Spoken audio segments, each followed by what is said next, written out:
허리케인 데스크.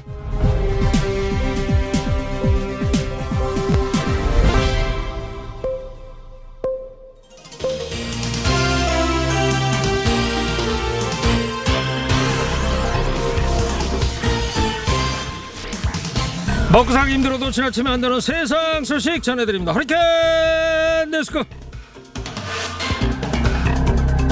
첫 번째 소식입니다. 방역당국이 설 연휴를 앞두고 비수도권 지역의 영업 제한 시간을 오후 10시로 1시간 연장했죠. 이를 두고 수도권 자영업자들이 반발하면서 당국이 코로나19 유행 상황을 고려한 불가피한 결정이었다며 양해를 구했습니다. 반발하는 분들의 심정을 충분히 이해하고 안타깝게 생각한다면서도 지금 수도권의 상황을 더 안정시키지 못하면 언제든지 폭발적으로 환자 수가 증가할 수 있기 때문에 최소한 설 연휴 전까지 오후 9시로 영업을 제한하는 것이 불가피한 상황이라고 설명했습니다. 한편 더불어민주당 김태년 원내대표는 정부와 함께 설 연휴 이후 사회적 거리두기 체계를 합리적으로 개편하는 방안을 강구하겠다고 밝혔습니다. 조금이라도 코로나19 피해를 줄이고 일상으로 일찍 돌아가려면 방역 지침을 준수하며 설 연휴 파고를 넘는 수밖에 없는 것 같습니다. 이 고비만 어떻게든 잘 좀 넘겨봅시다. 일본군 위안부 피해자를 자발적 매춘부로 규정한 존 마크 램지어 하버드대 로스쿨 교수의 논문을 두고 하버드 대학 안에서도 심각한 문제가 있다는 비판 나왔습니다. 하버드대 교내신문인 크림스는 램지어 교수의 주장 때문에 국제적 논란이 일고 있다면서 안팎의 비판 여론을 실었는데요. 하버드대에서 한국사를 가르치는 카터 해커티 교수는 경험적, 역사적, 도덕적으로 비참할 정도로 결함이 있다. 앤드루 고든 역사학과 교수와 함께 램지어 교수의 주장을 반박할 저널을 준비하고 있다. 이렇게 전했습니다. 알렉시스 더든 커네티컷대 역사학과 교수도 램지어 교수는 앞뒤 사정이나 실제 무슨 일이 있었는지 이해하지 못했다면서 해당 논문은 학문적 증거를 고려할 때 얼빠진 학술 작품이라고 비판했습니다. 하버드대 로스쿨 한인 학생회가 성명을 내고 인권 침해와 전쟁 범죄를 의도적으로 삭제한 것을 강력하게 규탄한다고 밝히자 미국 법대 학생 800명도 이 성명에 참여했습니다. 전화위복이라고 하죠. 이 말도 안 되는 논문으로 위안부 실체를 모르던 전 세계인들에게 역사의 진실을 널리 알려줄 수 있는 계기가 됐으면 좋겠습니다. 그나저나 서울대 교수라는 분도 저런 망언하고 다니시던데 이건 누가 좀 안 말려주나요? 다음 소식입니다. 36년째 복직투쟁을 벌여온 김진숙 민주노총 부산지역본부 지도위원이 어제 400km가 넘는 도보 행진을 마치고 청와대 앞에 도착했습니다. 한진중공업에서 해고되지 않았더라면 60살 정년을 하루 앞뒀을 지난해 12월 30일 김 지도위원은 부산을 출발해 희망뚜벅이 행진에 나섰죠.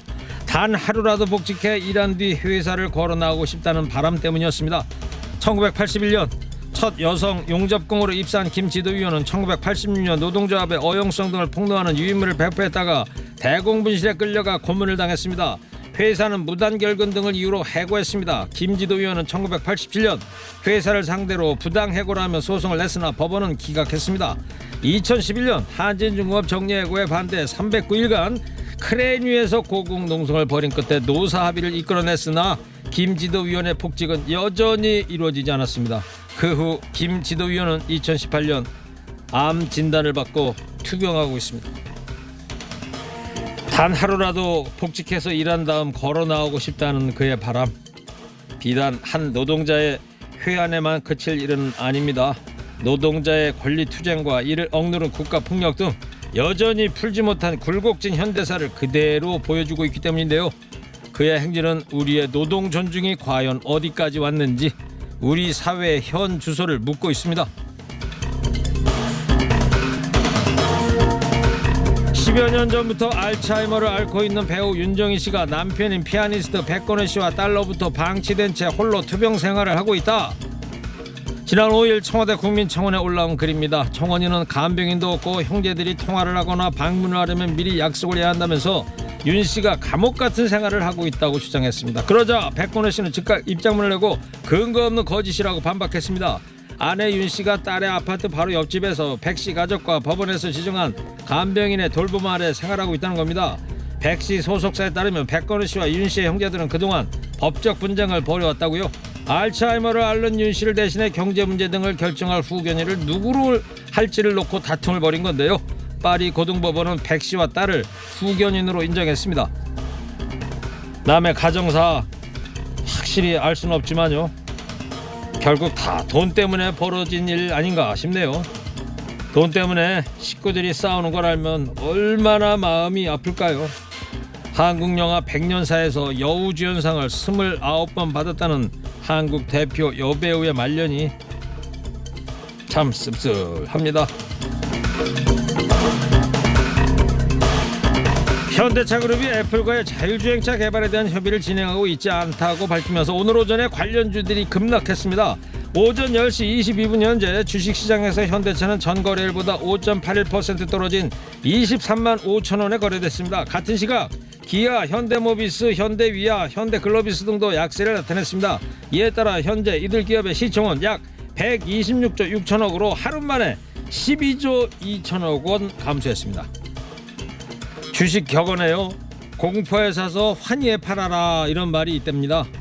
누구나 다 아는 호재성 정보로 과연 큰 수익을 기대할 수 있었겠는가 하는 의구심을 지울 수 없습니다만 결국 결과에 대한 책임은 투자자 개개인의 몫으로 돌아가고 말았습니다.